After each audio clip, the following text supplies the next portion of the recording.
Good morning. So let's get started. I'm just gonna have you guys name a couple things, just so that we're good with all the different stuff we talked about in this chapter. You do have your test on all this, the alkane, alkene, alkynes, and then alcohols, esters, ketones. You have all that. Sorry, I'm doing too many things at once. You have that Sunday, Monday.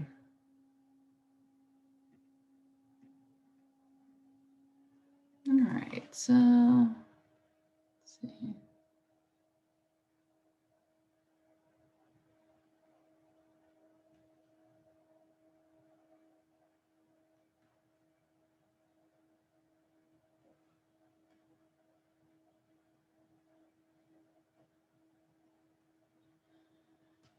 Um,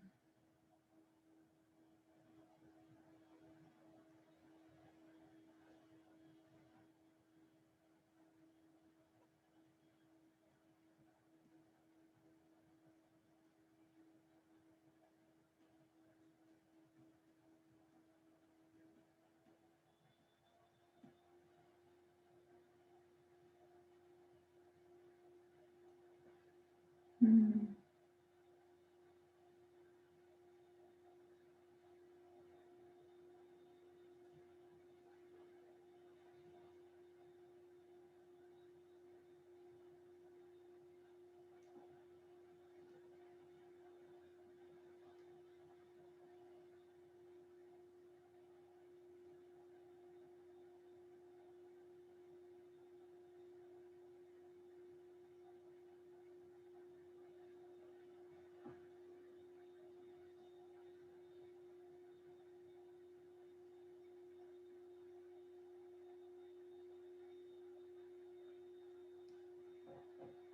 So you're gonna name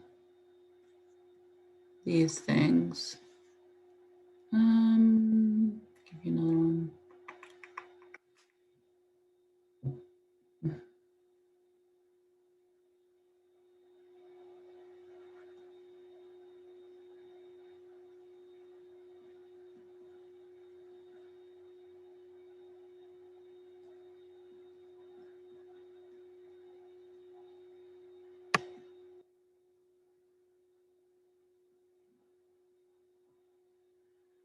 Okay. We've got a variety of things here drawn in a variety of ways. I'll give you all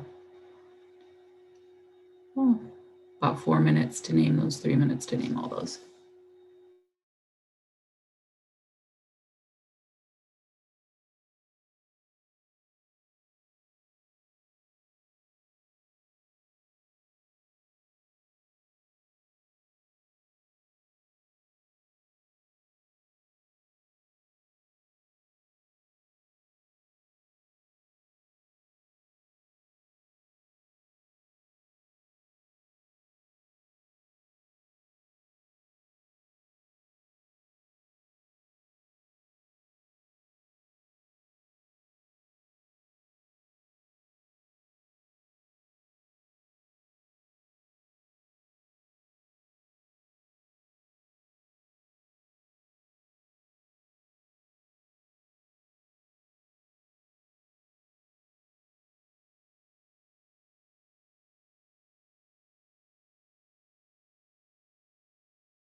All right, so this first one here is an alcohol. It is not phenol because it's not a benzene ring, okay? If this had a circle in the center, we would call this whole unit phenol, but we can't. So we have to call this, this is cyclohexane, and there's an alcohol off of it. So we would call this cyclohexanol. We don't need to say one cyclohexanol because we're going to automatically denote that as carbon 1. I'm going to number them in such a way that my constituent bromine is at the lowest number. So 1, 2, 3, 4, 5, 6. The only thing I have is the bromine on the 3. So we're going to go with 3-bromo cyclohexanol. Sorry, those should be kind of smushed together into one word. We're done with that. This one, written a little bit different. So this is like a pure skeletal formula, right? Where we're not writing the carbons. Here's like, you get a little bit more information. Looking for the identifier here, we've got this thing at the end. Okay. Now, it's written in this form. You need to know that that is a carbonyl group at the end, which would be an aldehyde. This you can think of as being written like this. Carbon double bonded to an oxygen and single bonded to a hydrogen. Okay, that's what, when you see CHO, that's what that is, all right? So anytime we've got a carbon double bonded to an oxygen somewhere in the chain, that's a carbonyl group. If we find it at the end, it's what? An aldehyde, al at the end, right? So we number the carbon chain, 1, 2, 3, 4. Well, really we'd start from here, 1, 2, 3, 4. There's 4 carbons. So 4 is butane, right? But we take the E off and we replace it with Al, butanol.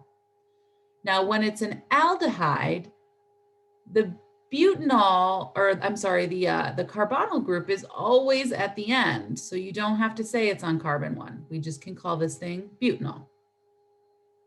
Do we have any accessories with this thing? No. So we're done with butanol. We're good. This thing over here, whew, it's like really skeletal. The thing that is the functional group that's important here is this thing right here. Again, this is a carbonyl group, different from number 2 though. In number 3, the carbonyl group is happening somewhere in the center of the chain. So that is a type of ketone. So we need to count our longest carbon chain with the ketone in it. 1, 2, 3, 4, 5, 6, 7, 8, 9. Okay, or I could go 1, 2, 3, 4, 5. Either way, it puts it on the 5. I'm going to go this way because it'll lower these numbers. So 1, 2, 3, 4, 5, 6, 7, 8, and 9. What is 9? 9 is nonane. But we're going to take off the ending. It'll be non-enone. Sounds really funny, doesn't it? Now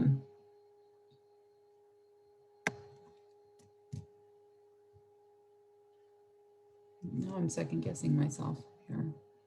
I'll make sure that I don't strip off more than that for a ketone name. I don't believe so. It's just so funky sounding.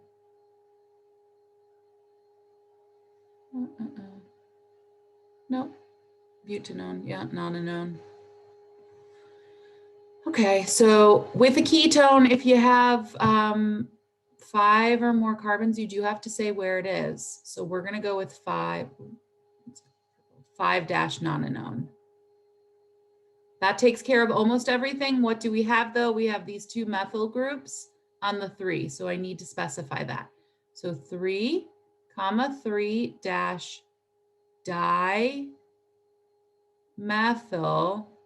dash 5 dash nonenone.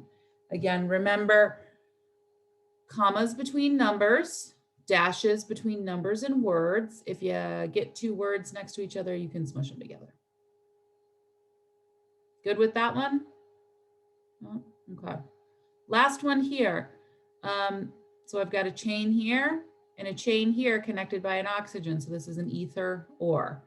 So an ether. So I need to look at the 2 chains. This is a 2 length.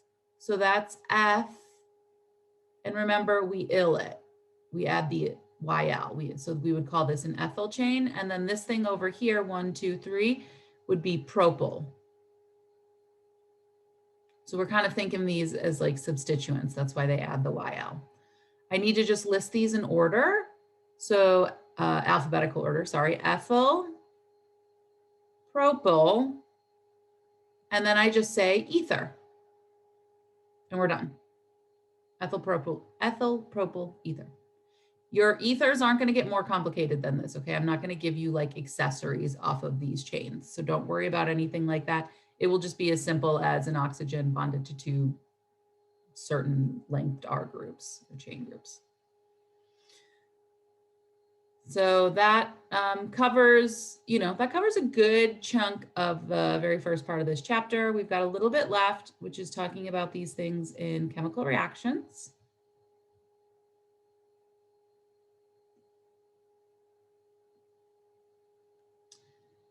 So what do I've got here? It says a flaming dessert is prepared by using heat from the combustion of an alcohol. So a lot of times we will combust alcohol. Here is 2 carbons. This is ethanol. There's our OH.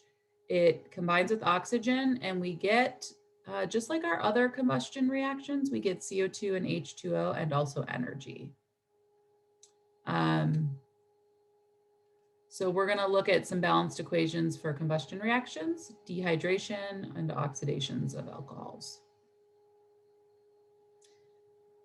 So we had previous equations from the last section where we did hydration. Now we're going to, instead of adding water, so the reverse of this would be hydration, right? We take an alkene, we add water, we open that double bond, and we get an alcohol. Now we're going to do the reverse. If I take an alcohol and I dehydrate it, and the way you can do that is you add this H plus is symbolizing some sort of acid catalyst. So we add an acid and we add heat. What we can do is actually pop this off, the H and the OH. So an OH and then an adjacent H from its a secondary carbon next to it. Those will pop off and give us water. But we can't just leave those hanging. These things have to close in to form a double bond. Okay. Because carbons are always going to need, again, with these organics, carbon's always going to need 4 buddies or bonds. So when we take an alcohol and we dehydrate it, we get an alkene and water. We're stripping water out of it. We go in the reverse, an alkene, if we hydrate it, so we add water, we'll get an alcohol. So those are interchangeable. So oxidation and reduction, and we talked about oxidation and reduction in prior chapters, and we said, oxidation in Leo the lion goes grr, right? So oxidation is loss of electrons and reduction is gain of electrons. In organic chemistry, we're going to kind of shift our understanding of oxidation and reduction. In an oxidation reaction, we're going to increase the number of carbon-oxygen bonds by the addition of oxygen or the loss of electrons. This will give you the same thing. When you increase the number of carbon-oxygen bonds, you oxidize the material. A reduction reaction will be the opposite. In a reduction reaction, we're going to try and reduce the number of bonds between carbon and oxygen, or we're going to pump it up with hydrogen. So here is a big chart of the process of oxidation and reduction, and we'll go through each step. As we move from the left to the right, we are going through a piecemeal step of oxidation. So every time I do this, I oxidize it a little bit more. The reverse would be the reduction, okay? So when we move backwards, you're reducing. So if we're going from an alkane, this is a really simple alkane here. This is what, ethane? If I oxidize this thing, what is oxidizing in organic chemistry? Oxidizing means I increase my carbon-oxygen bonds. I don't even have oxygen here. So the first thing I'm gonna do is I'm gonna shove an oxygen in there. So we're gonna go from an alkane to an alcohol, all right? So now I've got, the carbon bonded to 3 hydrogens, and then this carbon is bonded to 2 hydrogens, and now it's bonded to an oxygen that also has a hydrogen. So we've added a single bond to an oxygen. This doesn't happen in a 2-step, like multi-step process all at once, okay? It doesn't happen all at once, it happens in a multi-step process. So first we'll have a single bond to an oxygen with the hydrogen. Why does this oxygen have this hydrogen here? Because the oxygen also needs to be satisfied with 4 groupings. And this oxygen has 2 lone pairs of electrons sitting right here that aren't drawn in, but they're inferred. So oxygen has 1, 2, 3, and then the hydrogen makes it 4. So that's our first step. It goes into a little bit more detail here. They have them drawn out. Oh no, I guess it doesn't have it drawn out. For this first step. So that's what happens. An alkane will oxidize to an alcohol. Now, what happens if we oxidize an alcohol? That's what we've got going on here. So an alcohol, specifically a primary alcohol. And what is a primary alcohol again? A primary alcohol is where you have the OH happening at the end of the chain, right? Because the carbon is attached to only one other carbon. What does that mean? It means that it has 2 free hydrogens to play around with reactions. So when you have the oxidation of a primary alcohol, this carbon is going to want to increase the number of bonds with oxygen. So it's going to make a double bond with this oxygen. But if it double bonds with this oxygen, both the oxygen and the carbon have to ditch a hydrogen. So because right now this oxygen has 2 lone pairs of electrons. So let's count up how much stuff this oxygen has. 1, 2, 3, 4, 5 things. It doesn't want 5 things. How many things does it want? 4. So I've got to get rid of one of these hydrogens. Same thing's going on with the carbon. How many things is it attached to if we make a double bond here? 1, 2, 3, 4, 5. Too much stuff. So we have to also get rid of one of these hydrogens. So this, which is a total mess right now. So this thing will create a double bond with the oxygen, and the oxygen and the carbon will ditch 2 hydrogens. Okay. What is this thing? It's an aldehyde. There's our carbonyl group. So we've got that al at the end. So primary alcohols will oxidize to become aldehydes. Now, for some of you, this may be like, I don't get it. I don't understand what's happening. And you just have to literally memorize it. Okay. But I'm going to try and go through and explain what's happening.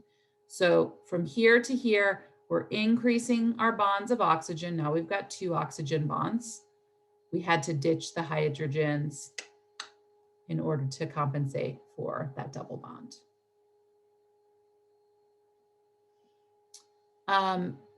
What does an aldehyde do? An aldehyde can actually further oxidize. So I could go even one step farther and increase the number of oxygen carbon bonds, because here I've got 2, right? 1, 2. Well, could I put a third one in? I totally could put a third one in. I could put it in right here and shove an oxygen right there. So now I have carbon with 2 bonds to this oxygen and a single bond to this oxygen. And then this oxygen is bonded to the hydrogen. This is known as a carboxylic acid. We didn't talk about naming these, but this right here, sometimes it's called a COOH group, C-O-O-H is how it's drawn. Carbon, oxygen, and then an OH. That is what defines it as a carboxylic acid. Okay, carboxylic acids, this thing at the end here, has the highest priority with naming in our organic naming list, but I don't teach you how to name it. So there we go. But it is a very, very important thing. Carboxylic acids are all over the place. So aldehydes will oxidize to a carboxylic acid. What if we have a secondary alcohol? What would that thing oxidize to? So a secondary alcohol is going to be where your OH is somewhere in the center of the chain, right? It means that the carbon that you're looking at has 2 other adjacent carbons. It still has a free hydrogen though, which is good. We need that in order to oxidize. So if I oxidize this thing, all right, what do we do when we oxidize? We increase the connection between carbon and oxygen. So I'm going to make this a double bond. But if I make this a double bond, I have to compensate by getting rid of the hydrogen here and getting rid of the hydrogen on that carbon. So now we have this thing, right? This makeshift drawing is the same thing as this. What is this? It's a ketone, because our alcohol group will oxidize to a carbonyl group. And if your alcohol group is in the middle, your carbonyl group will be in the middle. And what are carbonyl groups in the middle? A ketone. So primary alcohols happen at the end, so they give you aldehydes. Secondary alcohols are somewhere in the middle, so they give you ketones. What do you think happens with a tertiary alcohol? What makes a tertiary alcohol a tertiary alcohol? It doesn't have this hydrogen here, right? It's got another carbon group. They will not oxidize because there's no free hydrogen connected to this carbon to make the double bond. Let's try it out. I'm going to go ahead and I'm going to say, you know what? I'm going to make a double bond here. Okay, so we put a double bond in there. So remember, the oxygen has to lose its hydrogen. The carbon has to lose something in order to compensate for that double bond. Is it going to lose another carbon group? No way. Carbon-carbon bonds, these bonds here are so strong. All right, that is like what gives this chain its definitive properties. It is not easy to just drop a carbon group. It's easy to drop a hydrogen. It's not easy to drop a carbon group. So we cannot do that. There's no H to oxidize.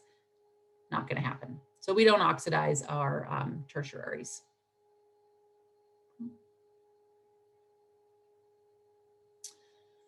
Methanol is also known as methyl alcohol. Highly toxic, here's methyl alcohol or methanol. Highly toxic and found in windshield, washer fluid, sterno, paint strippers. Rapidly absorbed and oxidizes to formaldehyde and then forms formic acid. So why would you not want to consume methyl alcohol? Because if it gets into your system, it can oxidize to formaldehyde. Or formic acid. Both of those things are not good for your body. So I hope I don't have to explicitly say this, but don't consume windshield, washer fluid, sterno, or paint strippers. No, not do your body good. I'm not going to test you on oxidation of thiols, but just really quickly, when a thiol, there goes your weekend plans. So I'm so sorry.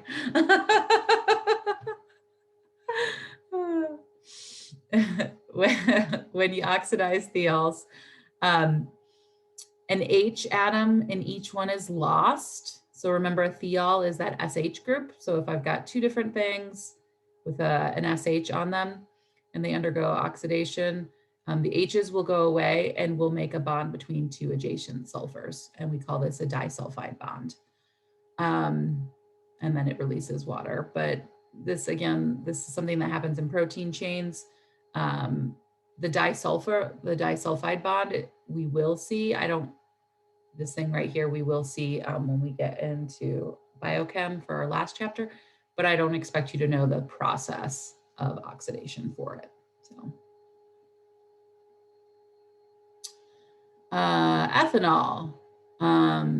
Ethanol is a double-chained carbon chain with OH on it. Acts as a depressant and kills or disables more people than any other drug. This is alcohol, okay? This is in the way we think of recreational alcohol.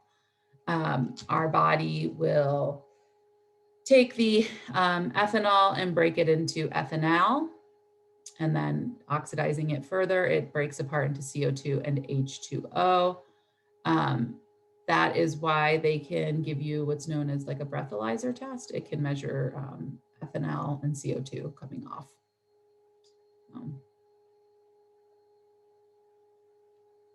Here's effects of alcohol on the body. Not that any of us know these effects, but after one drink, your blood alcohol level is 0.025, right? Slightly dizzy and talkative. 2 drinks, 0.05, euphoria, loud talking and laughing. As we increase here, right, 4 drinks, that's at 0.1. That is usually, if you're at 0.1, you are incapacitated to drive. So like, I don't know, in Illinois, it was a safer state with 0.08. So somewhere between 2 and 4 drinks, you could still drive. 8 drinks, 0.2, right? This 12 drinks, you're unconscious. 16 to 20 can lead to coma and death. You can die from drinking too much alcohol. Your body can get to a place where it can no longer process the alcohol. So yeah, there we go. Toland's test. No, I don't want to get into this. No. Okay. We're not going to do Toland's or Benedictine test, but reductions of aldehydes and ketones. So let's say we have an aldehyde or we have a ketone, and we're going to reduce them. Now, reduction is where you go in the opposite direction on that flow chart. We want to, in an aldehyde and a ketone, if we're reducing it, we want to decrease the number of oxygen carbon bonds or add hydrogen. So here's an aldehyde, propanol. 3 carbons with that carbonyl group at the end. If I add hydrogen to it, well, I'm going to put a hydrogen here, and I'm going to put a hydrogen here, and I'm going to ditch my double bond.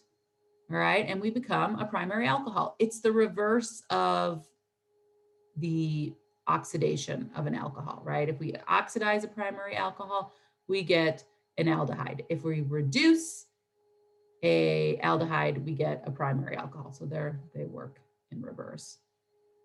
What about a ketone? Well, where does the carbonyl group live in a ketone? It lives in the center. So if I'm going to reduce this, if I add a hydrogen to the oxygen and I add a hydrogen to the carbon to ditch the double bond, I'm going to end up with a secondary alcohol. Right? Remember, secondary alcohols are somewhere in the middle of the chain, ketones in the middle of the chain. Aldehydes at the end, primary alcohols at the end. So you kind of want to get used to oxidation and reduction. Primary alcohols are going to go along with aldehydes. Secondary alcohols are going to go along with ketones because they're both in the center of the chain and they're both at the end of the chain. So look at this thing here. Okay, I want you to oxidize it. This little O sitting above the arrow is telling you that it's being oxidized. So I want you to oxidize this thing and come up with the correct product. There are some options here, but I would just draw the thing out. So it's a 4-carbon chain, and it has, in this case, it has an alcohol sticking off of that second carbon. When you oxidize, you increase carbon-oxygen connection. Give you 2 minutes.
Okay, so if I'm going to, and I'm just going to draw directly on here, if I'm going to oxidize, that means I want to increase the bridge between these two things. So you can start by just, if it's a single bond, you can make it a double bond.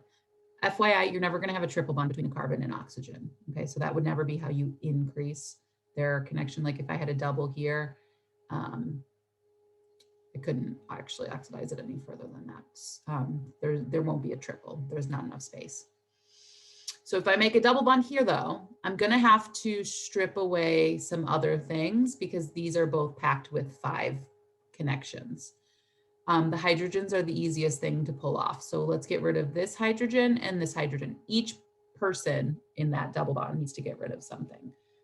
Again, remember that this oxygen has 2 lone pairs of electrons that are taking into account 2 of those spaces. We would not get rid of those those electrons there. The hydrogen is much easier to pull off. So what are we left with? We're left with B. This is a secondary alcohol. This is a ketone.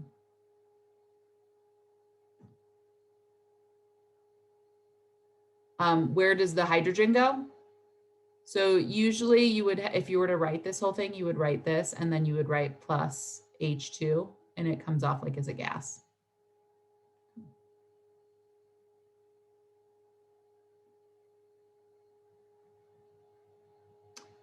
The correct answer is B, yes. Plus H2O, or sorry, just H2, plus H2. Bleh. That slide looks like it got messy. What happened here?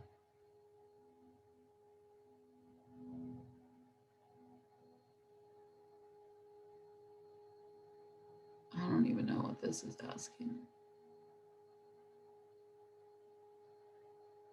I guess it's saying we've got this thing, okay, and we want to oxidize it once, and then we want to oxidize it twice. We'll just go through this together because that last slide is really messy. So this is an alcohol, but it's specifically a primary alcohol, right? Because the OH is at the end. So if the OH is at the end, our first oxidation should always give us an aldehyde.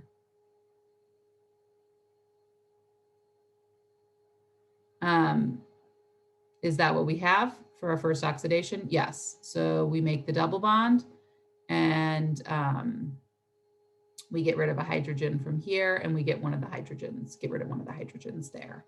And we actually still have our 3-carbon chain and now the aldehyde group at the end. When aldehydes get oxidized, they become carboxylic acids.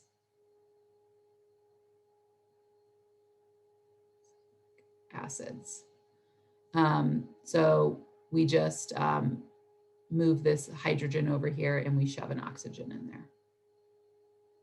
Now we have 3.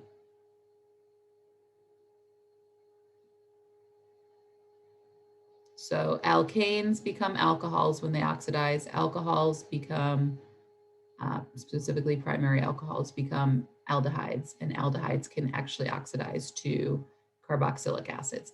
If this was a ketone instead of an aldehyde, we can't oxidize it any further. There's not any oxidizing hydrogens left. It says, give the primary product for the reaction of 2-propanone when it undergoes oxidation and dehydration. So you're going to do this. So first write out the structure for 2-propanone, and you may want to write it with like the hydrogens sticking out. You may find it easier to see what you need to grab at. One thing you're going to do is you're going to oxidize it. The second thing you're going to do is dehydrate it. And so I'll give you all about 3 minutes for that.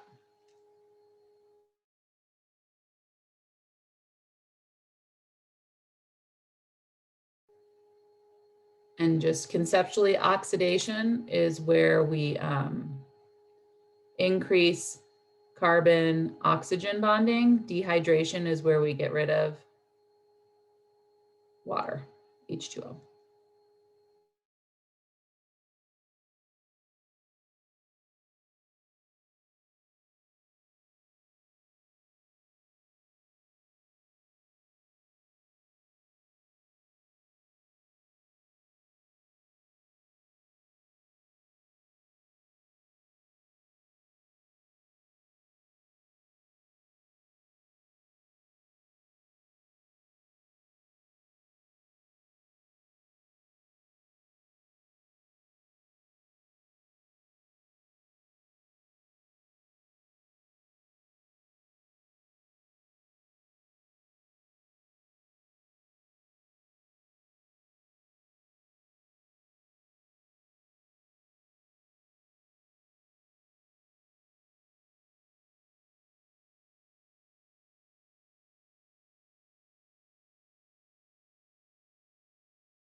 I'm going to draw this thing on a different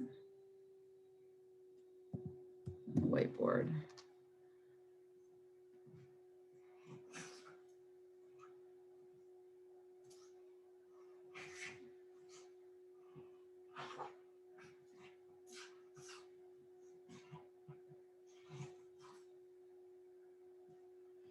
Okay, we had 2 propanone.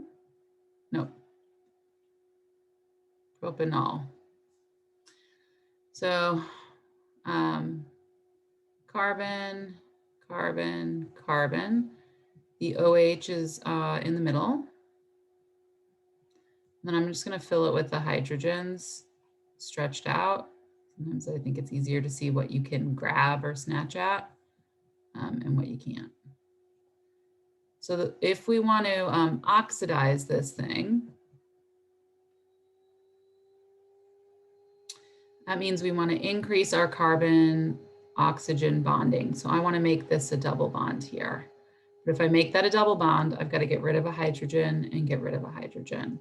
So we will end up with C, and I will condense that, CH3 to C double bonded to an O. It won't have any other hydrogens, to a CH3. This is a ketone. Specifically, it is propanone. I don't have to say for 3 where the ketone is because there's only 3 carbons. So this is the only carbon it could be on if it's in the center. This can't get oxidized any further. Do you see why? There's no hydrogen here to oxidize it one step further. If this was a primary alcohol and it had been at the end and we had gotten an aldehyde, we would be able to oxidize it one step further because there would be a hydrogen to play around with, but there's nothing here. So we're done with that. That's a 1 oxidizer.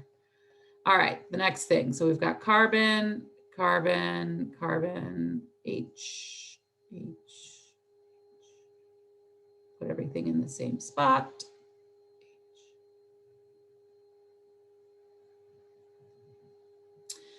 So if we're going to dehydrate this thing, and usually we dehydrate with an acid catalyst and heat, that will get us dehydration. I need a water. So one of the things I need to produce is water, right? H2O. Oh, this also does have hydrogen coming off of it. So where am I going to get that water from? Well, I'm going to take the OH away. And then I need to take a hydrogen from an adjacent carbon. So the carbon that's directly next to it. You could have done it from this one or this one, doesn't matter. I'm going to take it from this one, okay? So I'm going to take these things and pull them off. If I pull them off, that'll be the water. So that's kind of going over there. But now these 2 carbons are lacking one of their 4 buddies. So this is going to have to close in on itself to make a double bond to compensate for that. So we've got carbon. I'm just going to write the H's with it. Carbon. And then here I've got CH. And this is going to be double bonded to this thing over here. So this lost a hydrogen, this lost the OH, and it makes a double bond. This is a alkene, specifically propene. I don't have to say it's 1 propene because it's 3 carbons, so the double bond is going to be on 1 no matter where you put it. Let me put that as an addition.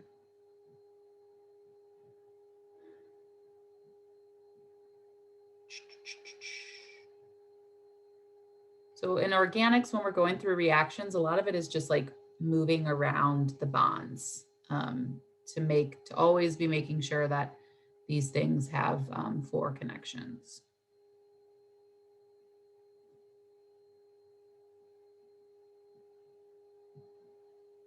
Okay, there we go. There we go. I'm not going to have you do Toland's reagent. I'm not going to test you on that, so don't worry about that. All right, so that's the end of that chapter. So your next test, your test on Sunday, Monday, will cover the last 2 chapters. It's all the organic stuff that we've talked about. For the sake of, well, let me look at the syllabus real quick.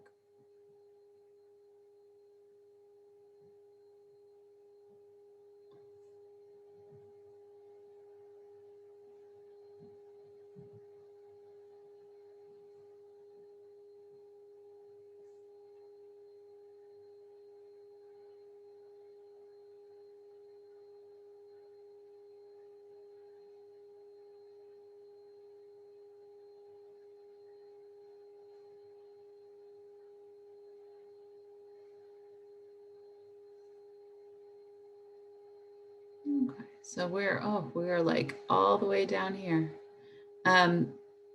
So you've got your next test on chapter 11, your organic intro hydrocarbons, and then your alcohol PL esters.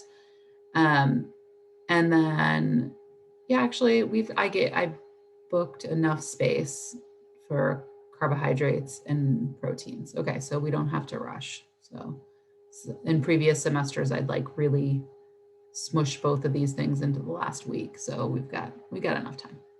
All right, so we're good for today then.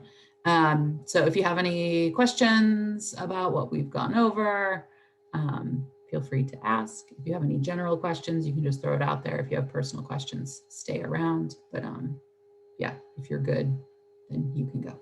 So bye-bye. But don't hesitate to ask if you do have a question. I don't want you to feel like you're hanging on this stuff. I'm just wondering what the best study guides for this upcoming test would be. Like, are the chapter outcomes that you have posted on Moodle the best way to study for it, or yeah, PowerPoints?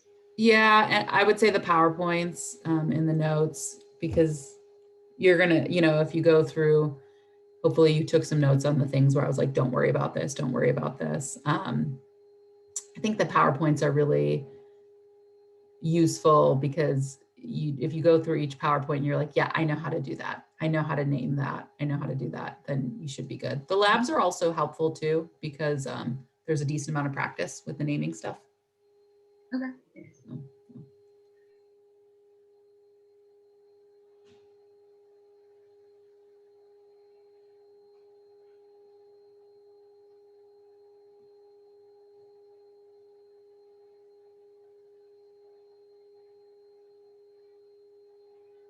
other questions? Just general questions. So I've got some people in here who may have some individual questions, which is fine. Okay, I'll pull you guys in one at a time. Put you in a waiting room and pull you in one at a time.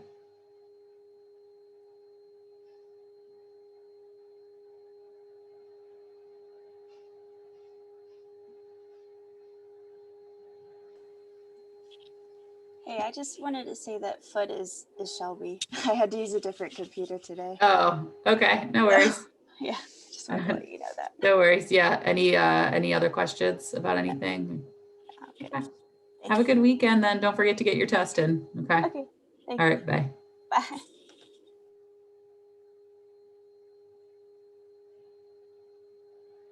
Hey, Alex, you got a question?